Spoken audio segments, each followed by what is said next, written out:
世界のジャパンチャンネルへようこそ。日本の建造物は見た目の美しさもさることながら、強度や安全性の高さにも定評がありますよね。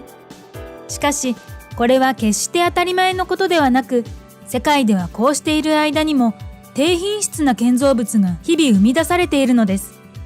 今回はウズベキスタンのダム決壊の話題と、このニュースを知った海外の人たちの反応を私、センチのナレーションでご紹介させていただきます。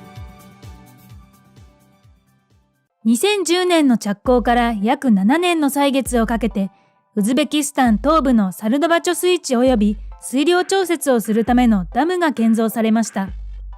これらは中国企業によって作られたもので、もともとは2023年に完成の予定でしたが、驚いたことに約半分の工期で終了。深さ29メートルのサルドバ貯水池は、シルダリア州及びジザフ州地域周辺の農地を灌漑することを目的としており、9億2200万立方メートルもの水を貯められるよう設計されました。ウズベキスタンの人々の暮らしを豊かにするために作られたこの貯水池でしたが、ある日突然悲劇が起こります。それは雨の日が続いた2020年5月2日のこと。サルドバ貯水池を形成するダムの一部が崩壊し、これに伴って大規模な洪水が起こったのです。ウズベキスタン当局によると、洪水発生から数日の間に洪水地域からは約7万人が避難。幸いなことに死亡例は報告されていませんが、50人以上が病院に搬送され入院することとなりました。また被害はウズベキスタンにとどまらず国外にも。近隣のトルキスタン地域ではダム決壊によって5000人以上の人々が避難し、洪水の影響で40万ドルの作物被害を引き起こしたそうです。今回決壊したダムと貯水池は完成からわずか3年しか経過していないため、崩壊の原因は設計及び建設上の欠陥だと専門家の間で推測されています。ウズベキスタンのダム建設プロジェクトは初代大統領であるイスラム・カリモフ大統領の立案で開始されましたが、プロジェクトの指揮は2003年から2016年まで首相を務めたミルズィーヤエフ氏が監督を務めました。当時カリモフ大統領は地元の人々と面会し、彼らの家と生計を保障すると誓ったそうです。しかし今回の災害によって中国企業はそんなカリモフ大統領の顔に泥を塗る結果となりました。決壊したダムの修復作業は直ちに開始されましたが、大規模な決壊とあってすぐに修復できるものではありません。その間、周辺地域の住民は避難生活を余儀なくされたのですが、新型コロナウイルスの影響もあり、被災地域でも数千人が感染、すでに10人が亡くなっています。この事態を重く受け止めたウズベキスタン政府は、国境と学校を閉鎖するなど感染拡大防止の対策を行ったそうです。中国企業の手抜き工事で起こってしまった今回の事件に対し、海外からは多数の声が上がっていましたので、ここでその一部をご紹介します。俺も中国の指揮する工事に携わったことがある。中国の工事関係者は工期を早めるために固まる前の段階でどんどん次のコンクリートを流し込むんだ。脆くなるのは当然だよ。この決壊による被害額、補償額は建設時にもう少しお金をかけていれば必要のなかった出費ですね。少し高くても日本のような信頼できる国に任せるべきだったと思います。日本と中国は建築技術においてよく比較されるけど、こういったニュースを聞くと日本がすごいのか、単純に中国のモラルが低いだけなのかわからなくなるね。日本の工費が高くつくのはそれだけ高い技術と意識を持っているから、安全をお金で買うと考えたら日本に依頼する方が賢明だと思うよ。初めてこのニュースを知りました。工期が予定の半分近くで済んだ時点でなんだか怪しいですよね。半分は行き過ぎだよね。そもそも見積もりがむちゃくちゃだったのか、手抜き工事により工程を省いたのか、もしくはその両方だって考えられる。3分の1の予算で完成したダム、残りのお金はどこへ？いくら費用が安くても、いくら工期が短くとも、業者は選ばないといけないって勉強になったよ。だって手を抜いてしまえばどちらも簡単なことだからね。たった3年で決壊するのには明確な理由があるってことだね。それを見抜けなかったウズベキスタン政府にも責任があると思います。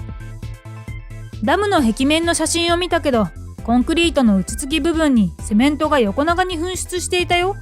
低品質のコンクリートを使用したか、施工不良のどちらかでしょう。品質が悪いコンクリートは内部に水が浸透するほど中がスカスカだから、セメントの成分が溶け出てくるんだよ。これがいわゆるおから工事というものか。そんな手抜き工事を国が承知の上で発注していたのなら、犠牲になった人たちが不憫でならないよ。本当に仲のいい友達は欠陥工事なんてしないよ。これをきっかけにウズベキスタン政府はより良い方向に進むことを願っています。こんな調子じゃ仮に決壊しなかったとしても、修理や補強で今後余計にお金がかかっただろうに。ウズベキスタンでのダム決壊、初耳です。我が国ではなぜ報道されないんでしょうか。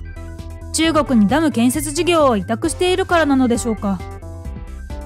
ダム建設にはやるべきことがたくさんあります。生コンをただ重ねるのではなく、セメントが固まる時の熱を調節しながら冷やしながら進めていきます。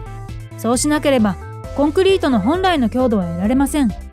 工期を急がずきちんと冷やしていればここまでの事態にはならなかったと思います。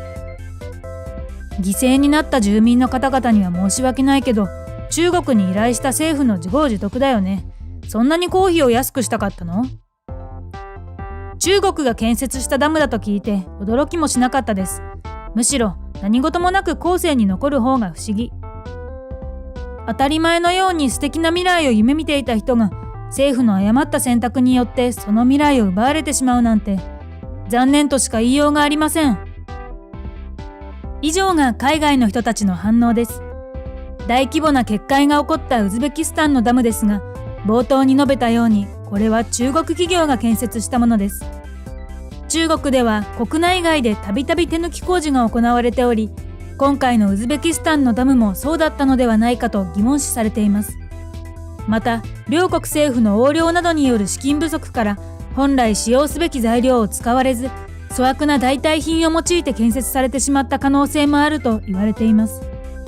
例えば鉄骨を使わず安い築材を使ったり、強度不足のコンクリートを使ったり、果ては廃材を詰め込むこともあるのだとか。こうした手抜き工事を中国では豆腐ジャーコンチョンと呼びます。日本語に直すとおから工事になるのですが、その名の通り脆く崩れやすいのです。また中国は技術的な面でも多くの問題を抱えています。中国では技術力のない労働者を安く雇い、工事を遂行させているそうで、技術が伴っていないのですから、当然崩れやすい危険な建造物が完成するのです。中国は現在、世界のダム建設数第1位のダム輸出王国です。環境保護団体インターナショナルリバーズの2014年のデータによれば、中国が国外で建設したダムの総数は333基に上り、その半数以上がアジアに位置しています。鉄道事業同様、大風呂敷を広げるのは良いのですが、建設後の責任もしっかりと取っていただきたいものですね。今回はウズベキスタンのダム決壊の話題と、このニュースに対する海外の反応をご紹介しました。国家事業においては、その見積もりの甘さから信用を失いつつある中国と、逆に信頼を勝ち取っている日本ですが、不動産屋の紹介でアパート巡りなどをすると、日本にも欠陥住宅というものは存在しますよね。皆さんは今までこれはひどかったという欠陥住宅や手抜き工事を見たことがありますか？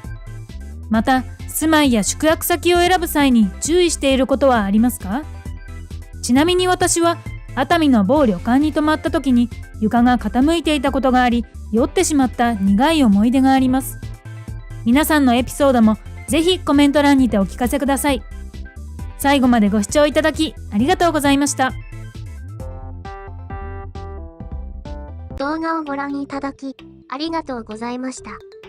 グッド評価、チャンネル登録の方もよろしくお願いします。またのお越しをお待ちしております。